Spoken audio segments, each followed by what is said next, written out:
Welcome to Read Aloud with Mr. Paul. I'm so glad you could be here. Be sure to subscribe so you won't miss a single story. Today we'll be reading Thumbelina by Hans Christian Andersen, retold by Brian Alderson, illustrated by Bagram Ibatoulline. Here's our title page, Hans Christian Andersen's Thumbelina, retold by Brian Alderson, illustrated by Bagram Ibatoulline. "That's where it all started," said the swallow. "That's where the woman went off to see the local witch. She wanted a baby real bad and thought the witch could help.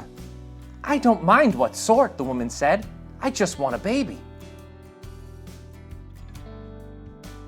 So the witch gave her a barley corn. 'Put it in a pretty pot and you will see what you will see.' There it was in the pot. First, a bud came up, all tightly folded.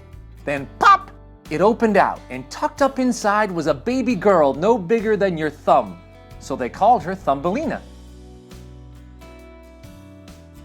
Such a pretty nursery they made for her, all cozy there on the windowsill. Come the spring, and who looks in at the open window but old Mrs. Toad? 'Ruck-kick-kick-kick-kick, what a catchy-catchy-catch! She shall wed my toadikins!' She carried Thumbelina out to an eddy of the river and put her on a lily pad. Then she took Thumbelina's bed down to set up a home with toadikins in the mud. Thumbelina wept big tears, but the river fish heard what was going on, and they nibbled at the lily pad stalk, and whoosh! Away it floated down the river. My, how Thumbelina laughed! And when a butterfly joined her on her little boat, she took off her sash and let the butterfly whiz her along like a water skier. But then, oh dear, a great Maybug came by. 'Here's a pretty thing,' he said, and he carried Thumbelina off to the Maybug tree. Nobody knows what happened to the poor butterfly with the sash. 'Pull!' said a gaggle of girly Maybugs. 'Horrid, look! Only 2 legs! No feelers, a skinny little waist. Ugh, looks like a human being!' So the Maybug decided that Thumbelina wasn't so pretty after all, and he took her down and dumped her on a daisy. Bad times then for Thumbelina. She wandered all summer long in the forest, and when fall came and winter, she could barely keep alive. But one day there she was at Mrs. Field Mouse's house, begging a crust of bread. 'Oh, you poor dear thing, come in, come in.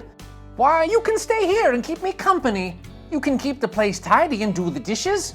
And every day you can tell me a story, and I'll teach you to play the flute.' Not long after, Mrs. Field Mouse said to expect a visitor, a well-set-up gentleman. He has his own drawing room and a real fur coat. He'll make you a good husband. And since he can't see to read, you can tell him stories too." And there he was at the door, a pompous fellow, winking and blinking, for he hated the light of day and all the world that lay above his hole.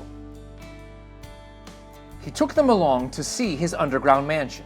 Halfway there, dead on the floor, was a swallow who hadn't been able to fly away before the winter came. The man in gray poked his cane through the tunnel roof so that they could see where to tread. "What a rash and heedless fellow that is," he said. "See what happens to you when you go out up there." Thumbelina was sad about the swallow and secretly brought along a little blanket and some mouse fur to cover the poor thing. But listen, what was that? Ba-doom, ba-doom, ba-doom. It was a heartbeat. For the swallow wasn't dead, but frozen cold. All winter long she cared for him. She didn't tell Mrs. Field Mouse or the man in gray for fear that they would think her foolish, for by this time they had settled on the wedding. The man in gray had fallen for Thumbelina's storytelling and her music. Spring came. The swallow was ready to fly away. "Climb on my back," he said. "Let us both go into the great forest." But Thumbelina wouldn't leave Mrs. Field Mouse and the dishes and the storytelling. "She has been so kind to me," she said. So the swallow flew up on his own through the hole in the roof. But the mouse was not so kind as to forget the wedding, and all through the summer she made preparations.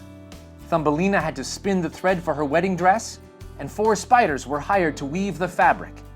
"Now don't be obstropolous," said Mrs. Mouse when Thumbelina moaned about having to live underground. "Otherwise I shall bite you with my little white teeth. What a man you've got, with his fur police and all those larders and drawing rooms." Then it was the wedding day. Thumbelina stood at the door, bidding farewell to the world she was losing, when suddenly, choo-eet, choo-eet, choo-eet, it was the swallow. "Winter comes," he chirruped. "Winter, winter, winter. Let us fly together to the sun." That's what they did. Thumbelina climbed onto the swallow's back, and southward they flew to the swallow's summer villa. No toads or maybugs or old gray men there. Only the crystal fairies, dwelling as Thumbelina once had dwelled, in the buds and blossoms of the flowers. And there she stayed and married the Crystal King, while the swallow watched over her and brought her news every year from the land of her birth. And it is he, of course, who's been telling you this story. Thank you so much for joining me for Read Aloud with Mr. Paul. Until next time, discover the wonder in a book. Pick one up. Take a look. If you enjoyed this Read Aloud with Mr. Paul, please like, subscribe, and share this video with your friends. Thanks again.